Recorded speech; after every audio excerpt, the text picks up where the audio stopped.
Welcome to Room to Be. Where there's always room to be an informed citizen. Andy, Monday, October 3rd, 2011 marks a sacred day on our calendar.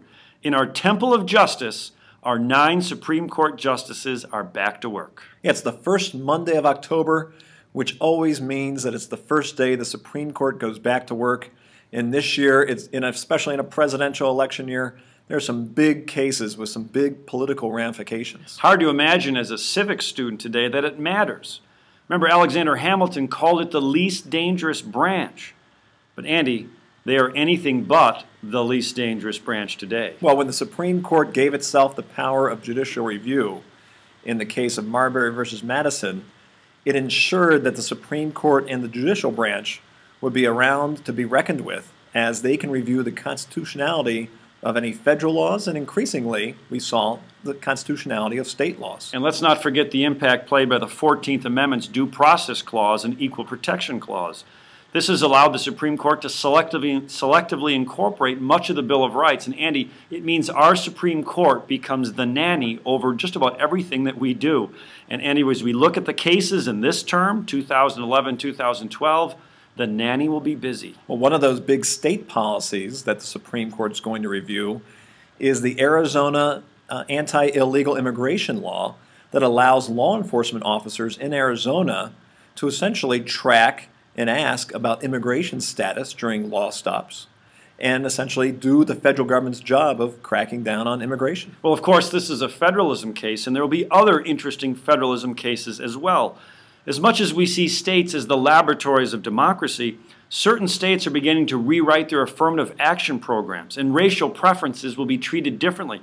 This Supreme Court will weigh in on what racial preferences are allowed and are not allowed. And that involves college admissions, which the last time the court had a case like this, you had a different set of justices. Namely, Sandra Day O'Connor, the moderate, was there in 2003, but she's been replaced by the much more conservative Samuel Alito here in 2011, 2012. Now, Andy, this court will hear about 80 cases this year, and many of them involve rather mundane corporate legal language, but there will be a few that deal with our civil liberties, and those are the ones that get most of our attention. The one I'm looking at is this police use of GPS. Yeah, Fourth Amendment case involving the police who put a GPS tracking device on a vehicle with no search warrant, and the court will determine did that violate the Fourth Amendment protection against unreasonable search and seizure.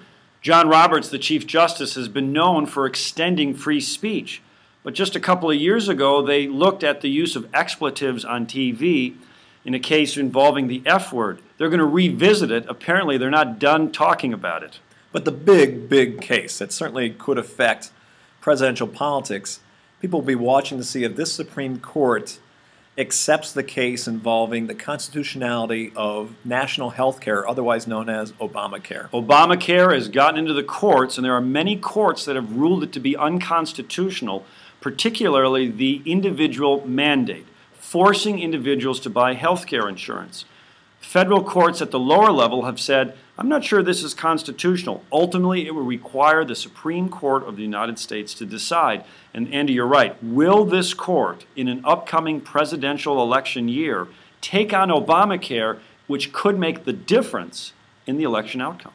Well, we know that we are told that the Supreme Court and judges are non-political, that justice is blind. But we'll be the first ones to tell you that the 9 justices on this court are all political animals, so politics will definitely factor in. Do you want to be an informed citizen? You should be. We know we're 2 teachers. No fancy words. No fancy suits. Plain talk about issues you need to know. Just in time.